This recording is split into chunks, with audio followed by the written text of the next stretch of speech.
किसान भाइयों, अगर आप राया की फसल से अच्छी पैदावार लेना चाहते हैं तो सबसे पहला सवाल ये है कि राया कब काश्त की जाए। काश्त में चंद दिन की ताखीर भी फसल की बढ़ोतरी, शाखों, फूलों और आखिर में पैदावार पर असर डाल सकती है। आज की वीडियो में हम बात करेंगे राया की सही काश्त के वक्त, जमीन की तैयारी, बीज की मिकदार, खाद, आबपाशी, जड़ी बूटियों और कीड़ों की मैनेजमेंट के बारे में। राया लगाने का बेहतरीन वक्त। पंजाब के मैदानी इलाकों में राया की काश्त अमूमन अक्टूबर के दूसरे निस्फ से नवंबर के शुरू तक बेहतर रहती है। ताहम इलाके, किस्म और मौसम के हिसाब से चंद दिन का फ़र्क हो सकता है। बहुत जल्दी काश्त करने से बाज़ हालात में फसल गैर ज़रूरी तौर पर ज़्यादा बढ़ सकती है, जबकि बहुत देर से काश्त करने पर पौधे को शाखें बनाने और मुनासिब फूल व फलियाँ बनाने के लिए वक्त कम मिलता है। इसलिए कोशिश करें कि मकामी मंजूर शुदा किस्म और अपने इलाके की सिफारिश के मुताबिक वक्त पर काश्त करें। ज़मीन की तैयारी। राया के लिए ऐसी ज़मीन बेहतर है जिसमें पानी का निकास अच्छा हो। काश्त से पहले ज़मीन को अच्छी तरह तैयार करें। अगर ज़मीन में ढीले रह जाएं या ज़मीन बहुत ज़्यादा सख्त हो तो बीज का अगाव मुतासिर हो सकता है। आखिरी तैयारी के वक्त ज़मीन को हमवार और भरभरी रखें ताकि बीज को यकसा नमी मिले। बीज की मिकदार हमेशा कसम, बीज के अगाव और तरीका काश्त के मुताबिक रखनी चाहिए।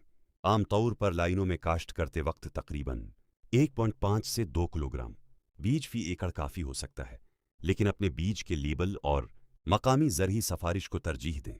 सबसे अहम बात यह है कि बीज बहुत गहरा न डालें। राया का बीज छोटा होता है, इसलिए हल्की गहराई पर यकसां बवाई बेहतर रहती है। खाद का इंतज़ाम। राया को सिर्फ यूरिया देने के बजाय मुतवाज़िन ग़िज़ाइयत देना ज़्यादा अहम है।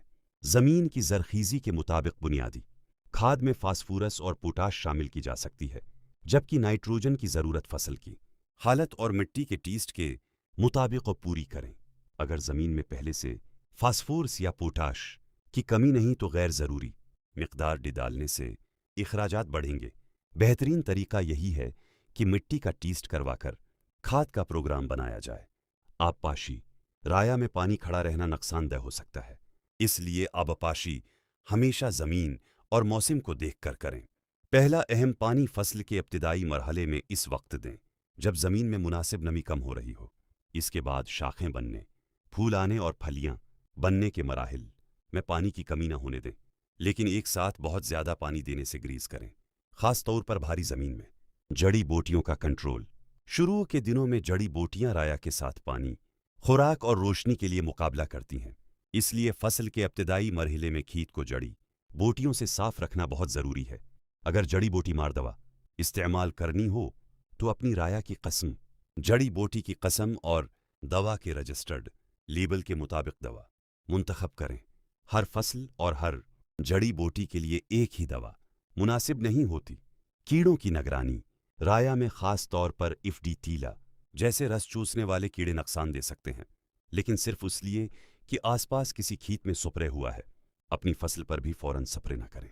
सबसे पहले पौधों का मुआयना करें, कीड़े की तादाद और नुकसान देखें, फिर ज़रूरत पड़ने पर मकामी ज़रई माहिर की सफारिश और रजिस्टर्ड दवा के लेबल के मुताबिक कार्रवाई करें। फूल और फलियां बनने का मरहला ये राया की पैदावार बनाने का इंतहाई अहम मरहला है। इस वक्त फसल को पानी की कमी, ग़िज़ाई कमी और कीड़ों के शदीद हमले से बचाना ज़रूरी है। ख़ास तौर पर एफडी के हमले की बाकायदा निगरानी करें, क्योंकि शदीद हमला फूलों और फलियों की नशोन्मा को मुतासिर कर सकता है। फसलों की कटाई।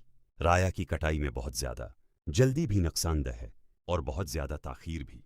जब ज़्यादातर फलियाँ पकने के करीब हों और दाना मुनासिब पख्तगी हासिल कर चुका हो तो फसल को मुनासिब वक्त पर काटें। बहुत देर करने से फलियाँ झड़ने और दाना ज़ाये होने का ख़तरा बढ़ सकता है। तो किसान भाइयों, राया की अच्छी पैदावार का राज सिर्फ ज़्यादा खाद या ज़्यादा पानी नहीं, बल्कि सही वक्त पर काश्त प्लस मायारी बीज प्लस मतवाजिन खाद प्लस मुनासिब आबपाशी प्लस जड़ी बूटियों का वक्त कंट्रोल प्लस कीड़ों की मुसलसल निगरानी है। अगर आप चाहते हैं कि मैं राया के लिए फ़ी एकड़ मुकम्मल खाद, पानी और स्प्रे का 90 दिन का शेड्यूल भी बना दो तो कमेंट में राया शेड्यूल लिखें। ऐसी ही अमली और किसानों के काम आने वाली मालूमात के लिए ज़रात चैनल को सब्सक्राइब करें, वीडियो को लाइक करें और अपने किसान भाइयों के साथ ज़रूर शेयर करें।